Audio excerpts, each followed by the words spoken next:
From the Eileen Dover Studios. Hello, Debbie David here, and I did MARSCON this year, March 9th, 2024. I did the Saturday morning show at 10 a.m. and talked about my years at Paramount. Enjoy. Well, good morning, everybody. Morning. Morning, so glad you came. I came up with Ruby here from Detroit yesterday. And we came on the Wolverine to Chicago from Detroit, and then we took a Greyhound up. And it was a very interesting trip, but spending the night at the Greyhound bus station in Chicago, it led to a lot of different things, and I ended up getting some kind of food poisoning or something, so I didn't get to see the opening thing, I didn't get to advertise my show, and then last night I went to all the room parties. And said, hey, I'm going to be in the Cardinal Perch room. Be sure to see my show. Several people took my card and everything, so they're probably watching whoever's over in the Cardinal Perch room. I hope they appreciate me saying. Well, anyway, I'm Debbie David, and I'm an actor on Star Trek and several different sci-fi shows. I got this Star Trek jacket on. Show you a little closer here. This is was a gift from the producers when we did the last show, All Good Things, with the seventh season of Next Generation. And I was Ensign Russell on Next Generation. And then I became Lieutenant Russell on DS9 and Voyager. And I'm in 2 of the movies too. And you see me there. And then I played Klingons, I played Romulans, Orient, I think that's what they're called, and played pretty much all of Vulcan.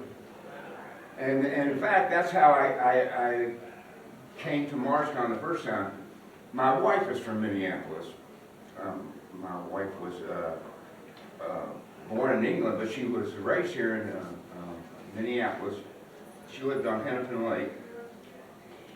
And that's how I first came to Minneapolis. And then I was in Hollywood, and we were working on Star Trek, and we went into hiatus.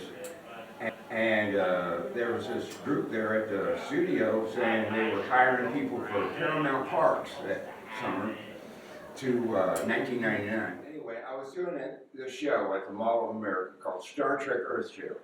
It was all summer at Legoland and Mall of America, and we were. I tried out as a Klingon, so I thought I was going to be a Klingon. They sent us to 3 weeks of rehearsals at Paramount Parks, which was Carroll Woods or something in Raleigh, North Carolina, for 3 weeks of rehearsal, and they made me a Vulcan, and Vulcan is so hard for me because I'm always a comic, and you can't be funny as a Vulcan, and I can't do the live long and prosper. My hands won't do it, you know. So I had to tape these 2 fingers together all the time, and play it. But anyway, because of that, the people who were starting MARSCON, that was the year it started, and I mean, yeah, the Earth tour was in 1998, and then 1999, they asked me to be the first guest of honor at the very first MARSCON. And they had me on TV that week, and they had me on the front page of the newspaper that week. And so MARSCON really hit off big, and it became really big. And I was so happy about that. Now, I had several things planned here today, and I ran out of time getting here because I ended up not getting out of jury duty. I thought I was going to get out of jury duty in Oakland County in Michigan. And no, March the 5th, they said, no, you got to come in. So I went in, and they put me in a jury pool. And so that was, Tuesday, Wednesday, and Thursday, this past. And we couldn't, when they said, when we went home, you can't talk about it. You can't tell anybody anything. You can't watch TV. You can't do nothing. Because it was the Crumley trial, the Oxford shooter kid, dad, on trial, yeah. So now I'm not only worried about that, I'm worried about not being able to come here or something. And I knew they wouldn't see me, but they won't release you until, you know. They finally released me late on Thursday, and then we came in, and I wore myself out, getting everything ready to go. And that's why I'm the way I am right now. But appreciate you coming. All right, so here's what we'll do. I got this. So while I was there at the thing, the first day, I didn't bring a book or anything. So I'm sitting there with nothing to do, and I decided, hey, I should work on what I'm going to do here at MARSCON. So I wrote down these two things. I'm doing a show on Sunday too, at 2 o'clock. So I decided the Sunday show is going to be more fun about my personal life and things that I'm planning and things that I'm doing right now. And it's going to be Debbie's non-disclosure agreement show. So I'm going to have everybody do a verbal non-disclosure agreement about, and I'm going to open up on Sunday. I hope you'll come in. But today I decided to do this validation, vindication, and victory tour. Now I had a lot of trouble when I was here at MARSCON a couple of years ago, and then the year that they did the Dark Forces because of the COVID, they had virtual MARSCON. I was the headliner that year too, but not too many people watched it, you know, and everything. But Ruby, come up here and be with me. Come on, honey. Ruby and I introduced Ruby to the world at that virtual MARSCON. Come on, sit down, honey. This is Ruby. She's my best friend in the world, and she's helped me everywhere I go. And she's coming out of her shell again, and you're having a good time this time, right? Okay, so while I was there, I decided to write this down. And so somebody let me know when it's like 10 minutes till or something to start. Because I want to wrap I will, it Debbie. up. All right, thank you, Juan. And Juan, you were part of me coming here to MARSCON originally, yeah. Yep. Yeah. And I went to your house a few times. Up Wayne. Yeah, Wayne McLeod, yeah. Yeah, I did a memorial for Wayne that year too. But anyway, so I wrote down a bunch of stars that I worked with. Now, I was on Star Trek for 11 years, you know, so. And then I'm also on Wayne's and Cheers. I was a UPS man on Wayne's. And on Cheers, you can see me all the time in the background and stuff, hanging out. And on the phone in the background behind Kelsey Grammer or something like that. And that's how I first met Randy James and everything, who was going around. He's in Colorado Springs this weekend at a Comic-Con in Colorado Springs, but he played Jones on DS9. And a lot of us extras moved up in the world by just being a good actor and concentrating and everything. I went to the American Academy in New York City for my acting lessons after I graduated with a theater degree from Morgan State University in Kentucky. I'm a hillbilly drag queen now. I'm from Kentucky and came Debbie. The B-52s wrote a song about me. It's called Debbie, Queen of the Underground. And I know underground sounds sinister, but it's not. It's about my underground clubs and raves that I threw in LA. I was famous for that, my parties, yeah. A lot of the celebrities were there too. So anyway, I wrote down a few stars' names, and then I'm going to tell a little story about them. I'll just do a quick story about it, but I hope this will lead one into another. I didn't class with that yet. Nah. All right, so let's start out with the big one, Patrick Stewart. I'm going to tell a story about Patrick Stewart. Now, I got a lot of stories about Patrick Stewart. First met Patrick Stewart on the lot. I had just been cast, and they had put me, measured me for a wardrobe and everything. And so I'm walking off the lot that day, and here comes Patrick Stewart walking along. And I said, thank you so much. All right. And I said, hey, Patrick Stewart, I heard that you are teaching a Shakespeare class to some of the other actors. I had read this publicity thing about him teaching acting to Hamlet and stuff to other actors there. And I said, thank you. I'm in the Screen Actors Guild, and I went to the American Academy, and I did Shakespeare there. I would really love to be in your class. And he said, oh, I'm sorry, we're not doing that anymore. I started that up, but it got out of hand. I'm not doing that anymore. But he was real kind about it. But he said he remembered that. And so he took a liking to me, and he treated me as an actor after that. I wasn't just a background to him anymore, and I really appreciated that. A few years later, we were coming back from hiatus. And you know, Captain Picard always asks Earl Grey tea hot, right? At the replicator. And that's because in real life, he likes Earl Grey tea. So they wrote it in. And a lot of things about the characters and their personalities get written in a series like that, through line and everything. So we're coming back from hiatus, and they had a new craft service guy. And the craft service guy has coffee out and everything for the stars. And there's one table for the stars and us union actors there on the sound stage. And Patrick comes in, and he was used to the old guy bringing him Earl Grey tea in the morning on a tray, you know, and giving it to him. So he comes in, and he meets the new guy, and he says, I would like to get some Earl Grey tea. And he said, oh, Patrick, we're doing it different this year. I'll show you how. You can run over to this big Bigelow display of teas, right? He said, right here's the Earl Grey, Patrick. And you take it out like this, put it in a cup. He gave him a paper cup. And put it in like that. And then you go over to that machine right there. And it was just a water cooler with a red and a blue. You know, he said, and you put the red one on there, and you fill it up with water, and you got your tea. And Patrick, you know, oh, okay, yeah. Thank you.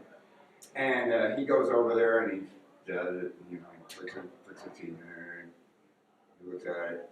He's starting to walk away, and he goes, damn the Americans, can put a man on the moon but can't make a decent cup of tea. And I go, Patrick, I heard that. And he goes, oh, I love America, I'm becoming a citizen, you know. And so that was funny. I love Patrick Stewart. He's a great actor. And then along the way, they found out that, well, Data, I stood in for Data. I became Data stand-in. And I'm spending too much time on Patrick Stewart now. I'm going to get through all these. But anyway, he would have me, well, they would have, a lot of times in a two-shot with Data's makeup and everything, it had to do a lot of touch-up. On a two-shot, and we filmed in Panavision cameras, a 35mm film, and it was one camera usually. Sometimes they have two cameras covering a shot, but usually with one camera. So on a two-shot close-up, where you see Patrick Stewart's face, you know, pretty full face, and then you see Brent, and they're talking to each other, and they cut back and forth. That's not filmed at the same time, you know. And usually the actors will be there for the other actor, but with Brent having to go for makeup all the time, a lot of times when you see a shoulder there, that's my shoulder, right? Or hands, pushing hands, they don't have the stars do what they call insert shots, like pulling a phaser or something. So that's me a lot of times. So I got a lot of extra work doing that at Paramount. And so anyway, they got to where Patrick said, let's let him read the lines, me.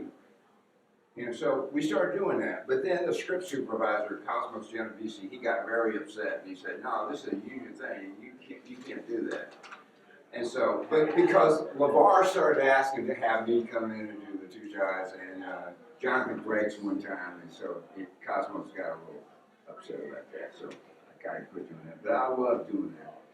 So anyway, Patrick talking about putting a man on the moon reminds me that I got to meet the first man on the moon, Neil Armstrong. And the way I did that was I was working for Paramount at the National Association of Television Producers Exhibition, which is where they go every year, and it's a big convention, and all the different studios sell their shows into syndication.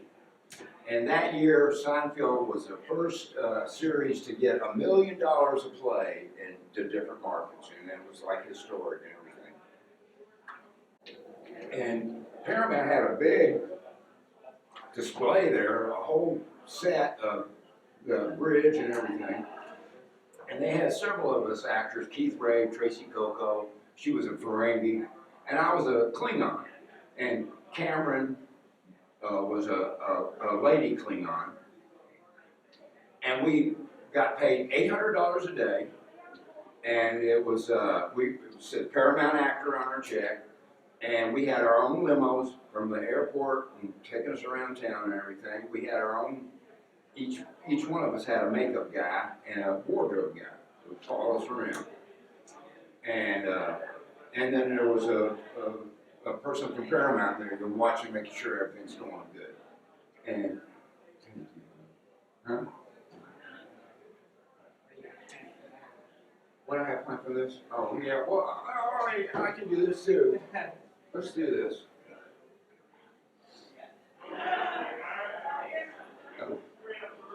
Oh, we have big Wi-Fi.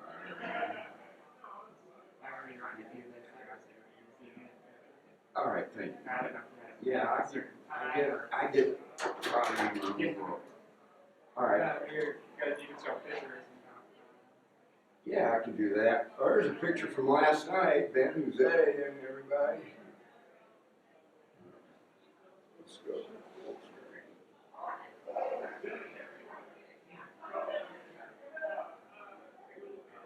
But now, that.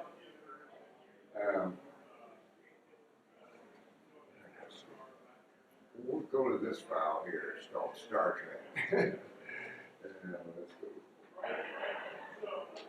All right. Well, this is me as Ensign Russell there. This is from the episode Phases, and this is one where Ensign Rowe and Lamar Burton are invisible to the rest of the crew, and because they're out of phase with everybody else.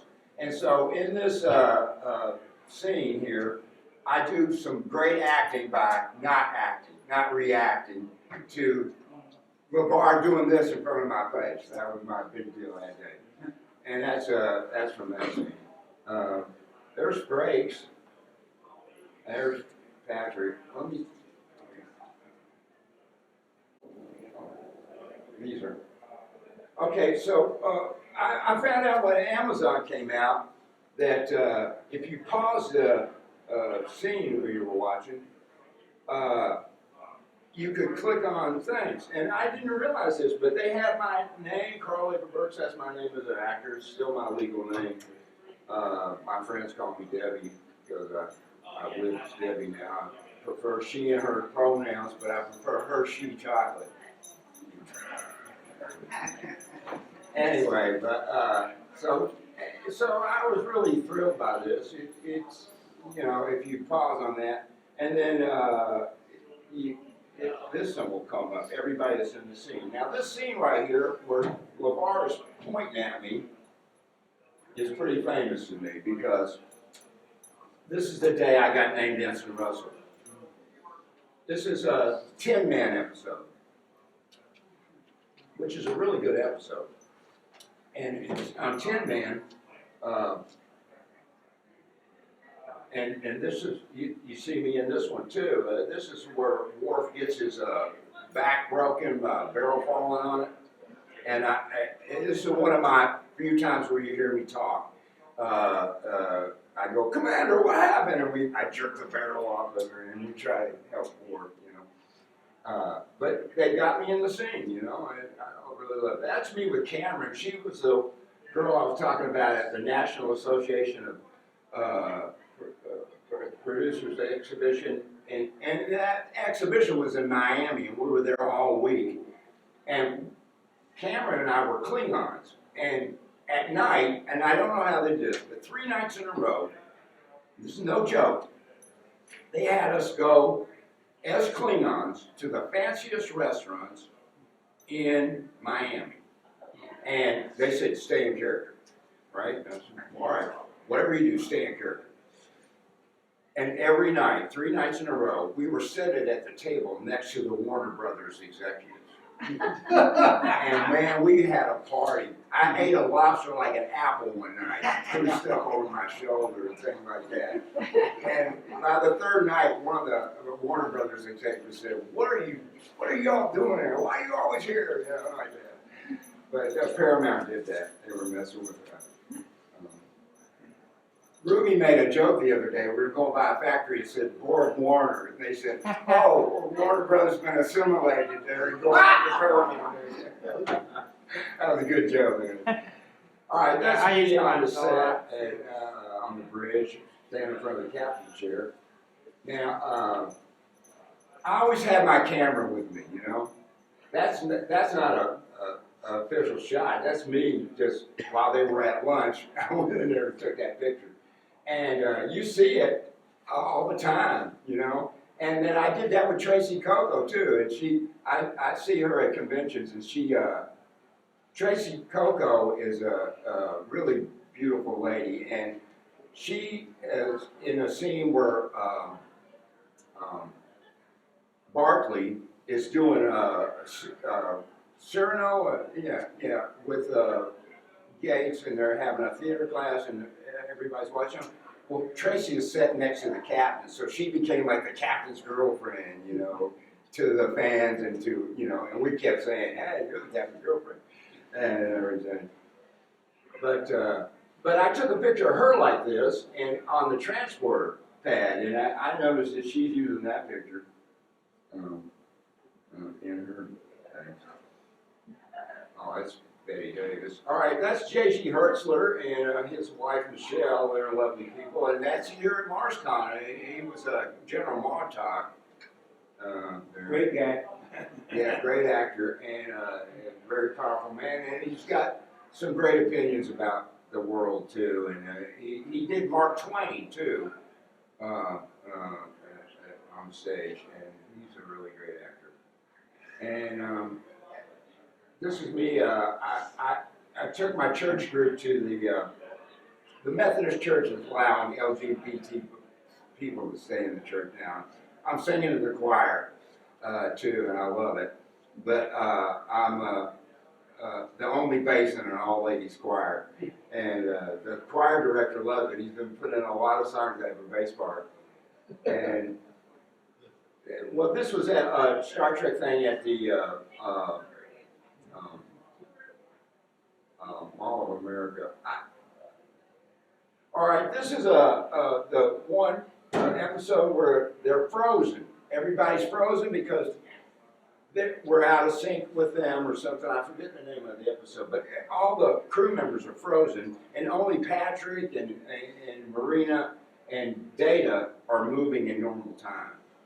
And so everybody's frozen. So they open this hatch, and this is Noriko Suzuki right there, and so I'm frozen on the ladder when Patrick looks down at the ladder there. That's me frozen there. That's Laureen Mendel, I think is her name. She stood in for Gates for a long time, and she's frozen in time on that. But that's me today in front of my apartment. That's a Tracy Coco array of different things that Tracy Coco played. That's my friend Randy James right there. He's at, like I said, him and Tracy are at the Comic-Con in Colorado Springs this year. This is me when I got wounded. I came in one day and they said, you're going to be wounded. And so I went to makeup. They did me like that. And then I found out that they were going to show me as a dead guy. And I said, no, you're not killing my character off. This is before I was standing in for Brent. And they said, well, I said, no, I won't do it, you know. And so that's how I kept my character alive. That's me at, I think, with Jonathan, when he first met me as Debbie at 2013, I think, Las Vegas time. This is a historic photo for me, and I use it to advertise my, I'm the National Secretary for the United States Transgender Advocacy. It's a Facebook page I like everybody to check it out. I do a lot of articles about what's happening to us transgenders, and we're in a backlash situation right now, especially the last couple of years. And anyway, but George, you know, being a gay man, and George Takei was on this list when we tell stories. I was at a convention here in Minneapolis, and he was the headliner, and I was there, and we had this one period of time, and I you know, this was way long ago, like 20 years ago. And I'm sitting across from him, and he's got a line of people paying like $50 for him to sign his autograph. And I'm sitting over there, I'm not charging anything. And nobody's smiling. And he's looking at me weird. And like, who is this person? And stuff like that. And I didn't know he was gay then. Nobody knew it back then. And I thought he was clocking me or something. And I thought, oh, I don't want to, you know, why is he looking at me like that? And I wish I'd have known that back then. I would have done it. But anyway, at this convention, he knew about me then. And I'm carrying the Human Rights Campaign brochure, Transgender Visibility.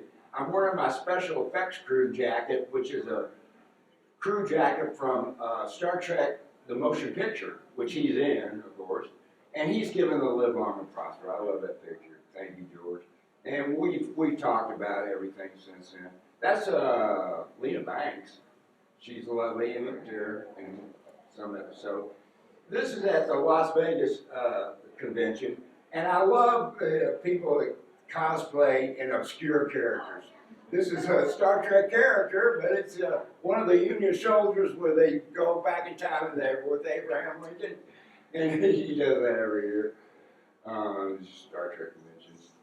This is me on Ford Fairlane, Rock and Roll Detective. I'm the third detective in that movie, and that's Ed O'Neill there. That's me with Beltrans, and I'm wearing the Chakotay emblem on my shirt there.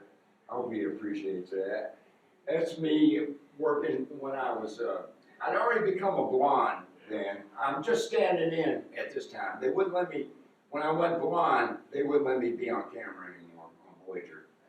And, but I was standing in for Robert Duncan McNeil. So I was still working. And that's when I took that picture there. And the reason I became a blonde was because of Malcolm McDowell. And we're working on Generations. Yeah, Generations. And they were going to refilm the ending. And because they didn't think that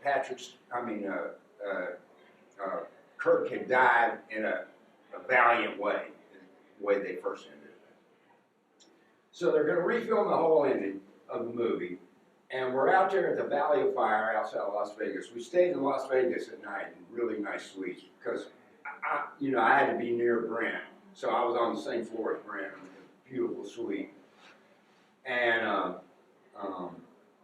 but we had to every morning get up real early, like 5 o'clock in the morning, and take a bus 90 miles back west to the Valley of Fire where our sets were. And that's funny. So we're out there in the desert, and I'm standing in for Malcolm McDowell. The way that happened was I was at Paramount, and I heard they were going to refilm the ending, but I didn't know if I was going to go out there with them. And then I read that Brent wasn't in that part of the movie, and so I've been standing in for Brent that whole movie. And then you see me as Ensign Russell too. And then you see me on the Enterprise B as an officer on the Enterprise B. Now, how can that be? I'm Russell there, right? And I'll explain that on Sunday. Okay? But anyway, so we're out there in the desert, and when I was at the studio, I was walking in there, and Arlene was talking to somebody, and I look over, and it's Malcolm McDowell. And I said, I went up there and I heard her talking. She goes, Malcolm, do you have a friend or anybody you'd like to be your stand-in? And he said, no, just pick someone. And I said, I want to be your stand-in. And she goes, "Oh no, you're too tall. You couldn't be a stand-up." I said, "No, I'm taller than Brent, and I just stand like this. And I went like that, and I was exactly how you know that." And Malcolm McDowell looked over and goes, "Yes, I want him." So that's how I got to be Malcolm McDowell's stand-in. But he was a blonde in this movie, Dr. Cern. Yeah, Dr. Cern. And so we're out there in the desert, and they got this dead poodle of a wig that I got to put on my head so that the guy reading the light meter would have the same reflectance, right? So yeah.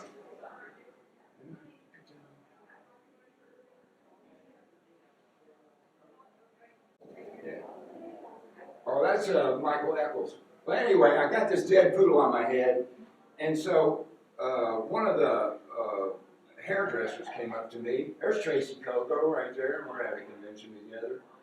And that's me in a movie called Backtrack with Dennis Hopper. Dennis Hopper's my actual cousin, actor, director Dennis Hopper.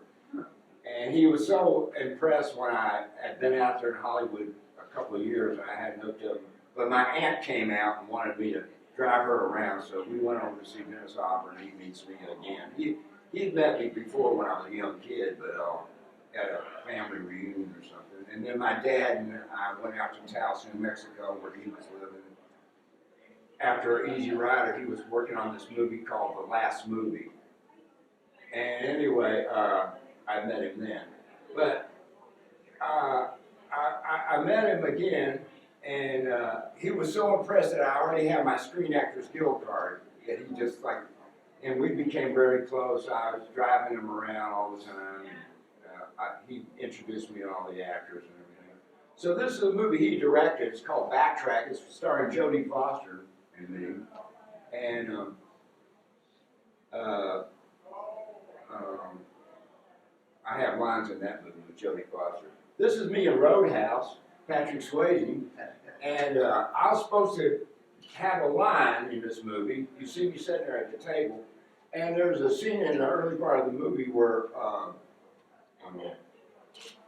Patrick Swayze, the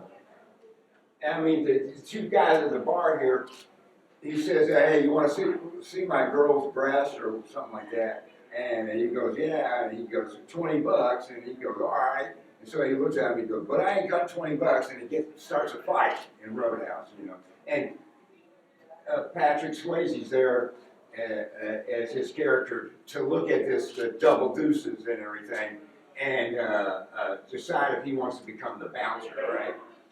And but anyway, they come up to me, and they just before we film the scene and everything, but just before we're going to do my line, this guy comes up to me and says, "Go to the trailer and trade your clothes with this guy here. He's a stunt man. It's going to do your stunt for you." I said, "What are you talking about? I'm not involved in the fight. I back up." No, we got to have a stunt guy there. It's dangerous and stuff like that. So that's when I say my line. Well, he'll say your line. I said, "Oh, so I don't want to, say, you can't do this. You can't go wait my line like that." And he said, "Well, they want to give this guy his SAG card.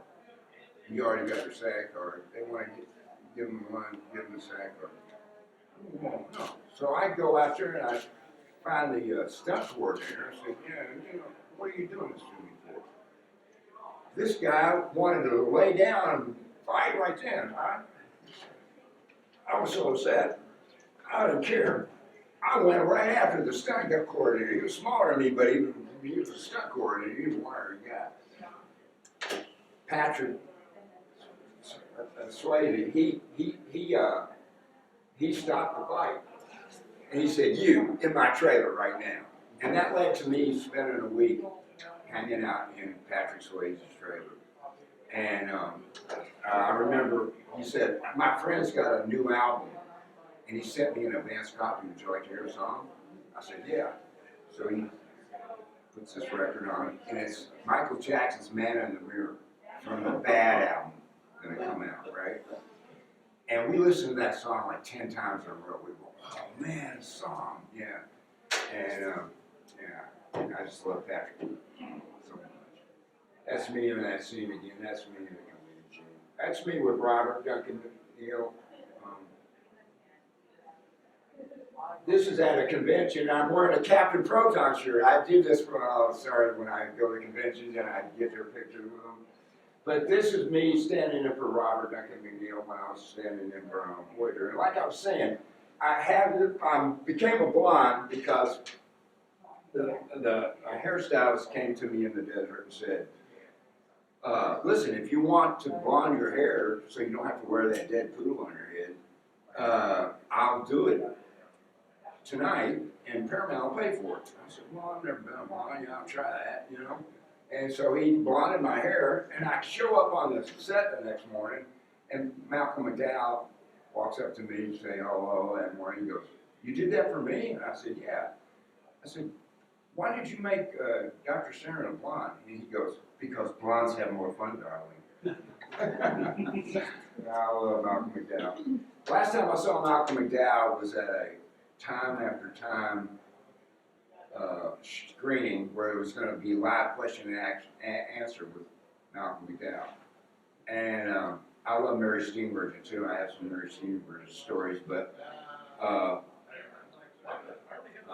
went in, and I was practically on the street at that time.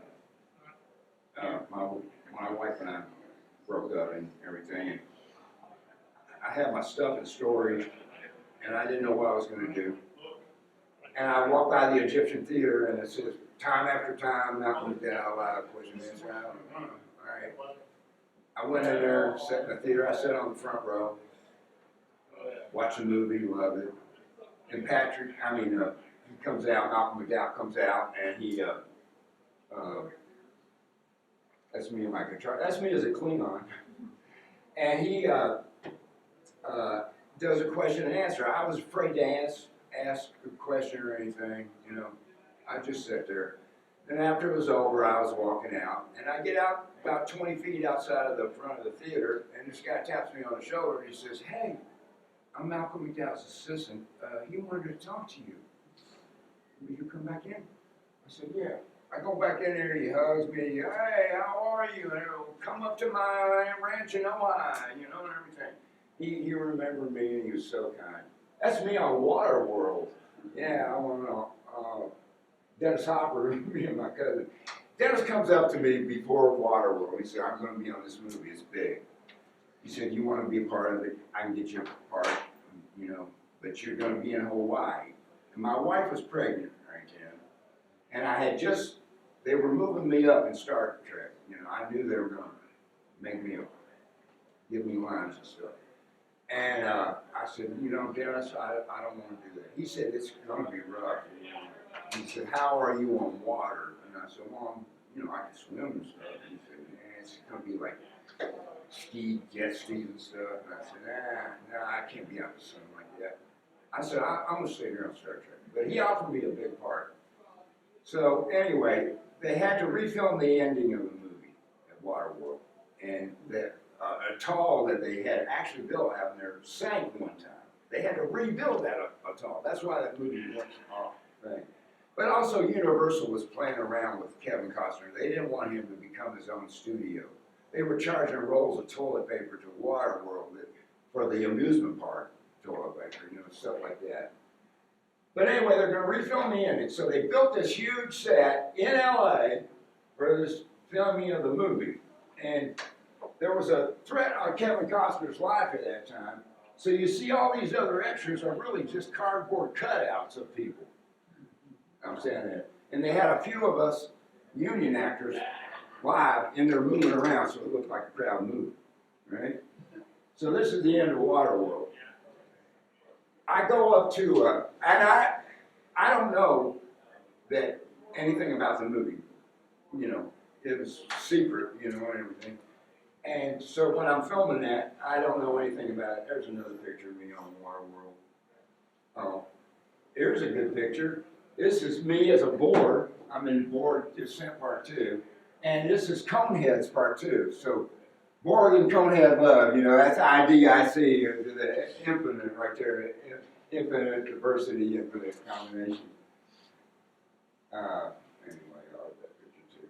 And that's a Polaroid that I had one of the wardrobe people take. And I outlined it with a Sharpie because it's, the sun, you wouldn't see the shape of the coin. Yeah, I got one of the wardrobe. They always had those little swinger cameras, or they would, for continuity, take the pictures. And they liked me so well that I asked them to take a picture of me. So I got that. This is me. I became a transgender advocate. This is me with Eric. This is Eric Garcetti right there. He was a city councilman there, and it says how many transgenders have to die before you get involved. And he came down and spoke at our rally that day, and that's the LA courthouse here. And he later became the mayor of Los Angeles. See, there he is right there. My early days of being Debbie. This is my club, Dragopolis, and it was at the Acapella Theater, which was also mine, in Los Angeles, North Hollywood. That's me with Dennis Hopper right there, and Satya De La Manitou, another actor, friend of Dennis's, and me. And that picture's taken just before we go in to see Dailies that day. And so, like I was saying, I didn't know that on Waterworld they were calling everybody cousin, because they're stuck on this Exxon Valdez for so long. It's become generational, so everybody on the ship's a cousin, right? So they call everybody cousin. But Dennis Hopper's my actual cousin. I mean, Dennis Hopper's mother, Margaret Hopper, and my father were cousins. So I'm second or third, whatever that is. So anyway, I know what to move. Huh? Second cousin, one minute. Yeah, all right. And so anyway, I see Dennis at lunch, and the union extras eat with the stars. And in Waterworld, they had like thousands of non-union extras. And they got a boxed lunch brought to them, and it wasn't too much. But they would come through the thing with a big golf cart every day and go, union actors, and we would jump on that, and they would take us, and we'd eat stars. So anyway, I'm finishing up lunch, and I see Dennis going up, and he wants some ice cream from the guy, right? And he's getting ready to go to Dailies. And he didn't know I'd gotten on the movie. And, it was a real process getting into makeup on Waterworld. They put us in these booths, like Earl Scheib, the paint thing, and they sprayed us with makeup like that. That's an actress friend of mine, I forget her name right now. And that's me and my club in Los Angeles. But anyway, on Waterworld, I go up to Dennis Hopper, and I say, hey, cousin. And he thought I was some extra, he didn't recognize me and everything. And he thought I was calling cousin from the movie, and he goes, what'd you say to me? And he looked in my eyes and goes, get in the town car right now. And I got in the Lincoln town car, and we go over and see Dailies. And that's when I first got to see, like, when Kevin Costner has to make the ship go fast one time, and he does this rigging thing, and it goes, I got to see how that was filmed and everything, yeah. And this is me at a Into Darkness screening where I was supposed to speak after the show. There's Patrick and a thing. That's me in Hollywood. That's Brent. When he first saw me at one of the conventions, he was shocked. It was the first time he saw me, Debbie. And he's a super fan, people I work with. Oh, that's me on the Universal lot. There's Tracy Coco again. This is the Magnificent Seven. That's what they call the 7 stand-ins for Next Generation. That's David Anderson, Mike Apples, Cameron Oppenheimer, Dennis Tracy. I think it's Nora.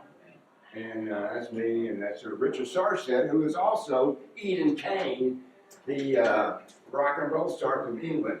They were really big, him and his brothers, and in a form of music called skiffle music. It was like a folk rock music, and they were big hit just prior to the Beatles coming out, and then the Beatles kind of took over. But Richard Sarstedt, there's that picture again. That's this is when I was playing the Wounded Soldier. These are just pictures. I did this for Tracy. It's named that Ferengi. That's Tracy Coco as a Ferengi. And this is when we were in Miami. They had us on the street and everything. And like that's the 7 stand-ins there on the set, the Magnificent 7. And that's Naira Crenshaw in the DS9 costume. Take two. To Trouble with Tribbles. And that's me in my Generations uniform when I was on Enterprise B. Yeah. And that's some. Oh, this is a foreshadowing of my career. This is me in college doing a play by Ray Bradbury called The Belt. And it was 3-1. It's 10. It's time? 10, no? 10. Yeah. Well, anyway, and that little kid there is Chris Offutt, Offutt, Chris Offutt, and he is considered the William Faulkner of Kentucky now. He's a great author. He's written many memoirs and autobiographies, but he's writing fiction now. And he has his character, Mick Hardin, and he's like a ex-ranger who becomes a detective in the Appalachian area of the world. And he's got 3 books now with Mick Hardin, and the first one's called Killing Fields.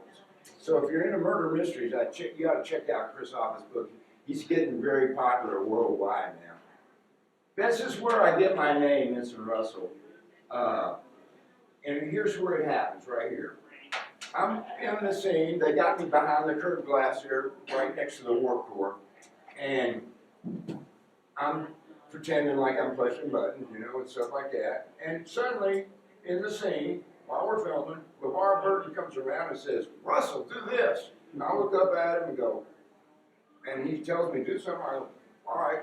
And I start acting like that now. But I'm thinking, he just called me a name. And so, so then we finish that scene, we're moving in. Yeah, I know. I'm going to ask people if they want to ask me anything. That's why I wanted 10 minutes. But let me finish this one story and then we'll do that. I didn't get to any of these people either.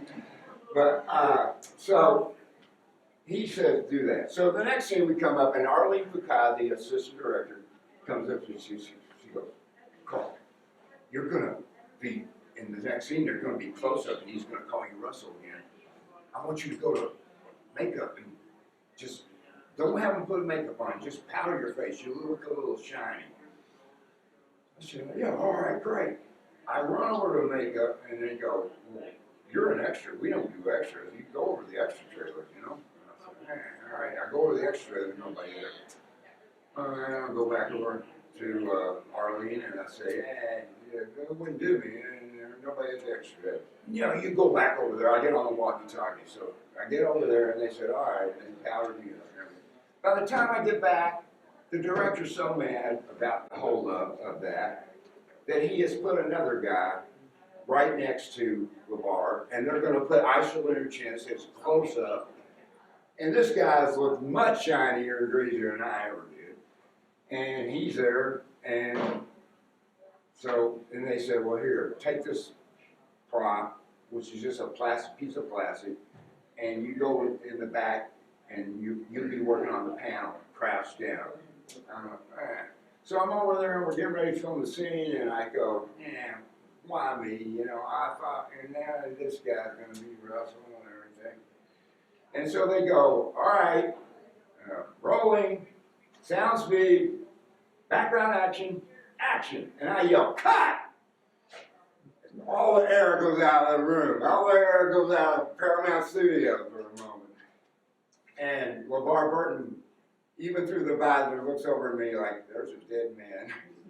And the director goes, cut! Who said cut? I'm the director. I'm the only one that says cut. Who said cut? And I said, I did. Why did you say cut? Because I'm Ensign Russell. You're going to have a mistake. People will notice that. And LeVar Burton goes, yeah, you're right. You are Russell. And here's what we'll do. We'll do the scene as blocked. But when I say Russell, I'll point at you. And that's that picture right there. I mean, later in the scene, he points at me. That's my, this is a Shut Up Wesley was a podcast that they had me do.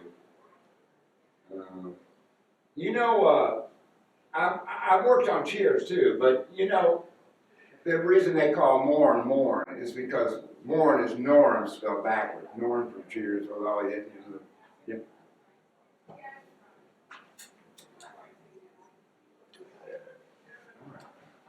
Yeah, okay.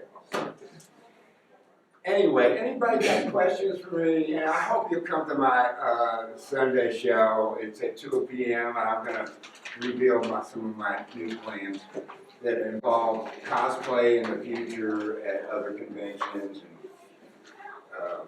other things like that I got going.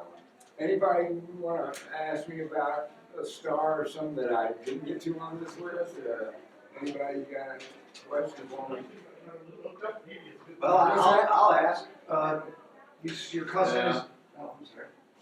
So your cousin is Dennis Hopper. He's got kind of a reputation for being like a wild man. So is there any interest? I'm sure you got all those He's a stories. super genius. I mean, he directed Easy Rider and helped Terry Southern write it. And you know, it's like I went through so much with Dennis because he was going from being, well, you know.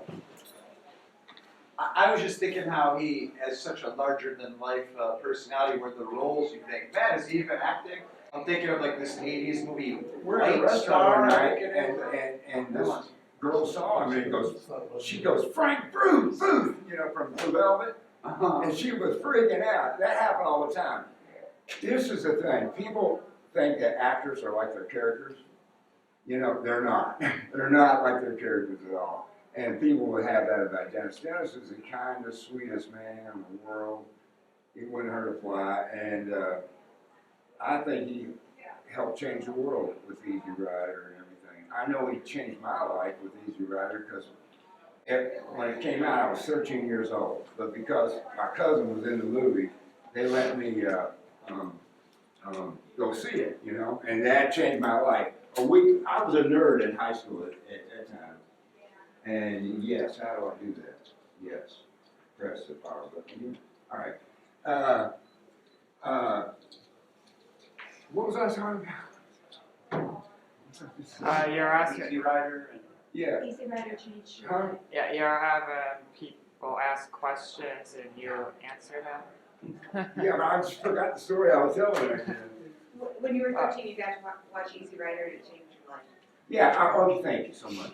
Yeah, so the next week, I'm wearing a leather jacket my dad had, and I've got a flag sewn on the back. And I go into my high school, and they say, you can't do that. You can't wear that jacket.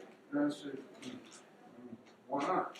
Well, don't wear it to school again. Next day, I'm wearing it to school. They send me to the principal's office, right? We're gonna have to expel you. We told you not to wear that jacket. It's disrespectful to the flag. And I said, well, all right. So I'm sitting in the principal's office, and I'm waiting there, and he's getting ready to expel me. And in comes the fire department, right? And they're knocking on the door, hey, we're gonna do a school inspection today. All right, yeah. And they've got American flags on their sleeves, right? And I go, well, how come he can wear an American flag on his sleeve, and I can't wear one on my back? And the principal goes, you're right. Go on. That made me a hero at the school, right? I later got elected student council president about a month later because of that little thing from that. On the single platform of I'm going to ban the hair rule, we had to have our hair 2 fingers above our eyebrows, off of the ears, and it couldn't touch your collar in the back. Everybody, every boy. And I didn't like that, and so I ran on this platform of no hair rule, right? During the summer, the school board got together and said, we don't want any trouble, and they banned the hair rule on their own during the summer. So when I came back that fall, I was a hero. And so if you see my senior picture, I'm the guy here, down here. All right. All right. Well, okay, I guess I'm done here. She's telling me. Yeah, sorry. Actually, you are, because we have another couple. Yeah, I know. You're awesome. spin a story too long and not everybody gets to ask questions. I think next time make it 20 minutes instead of 10 and wrap up whatever you're talking about. Sorry about that. Brooke is my new manager and comedy writer. You asked Stuff me like that to too. help you. So I'm doing my best. Alright, well, if you see me around at parties and stuff, and listen, I have some cards if anybody wants one. I'm trying to, you got those cards?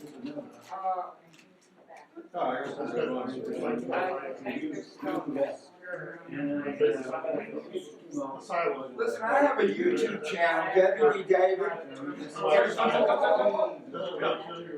If you would subscribe to it and comment, then we'll be connected forever. Deputy David, I'm Ensign Russell on Star Trek.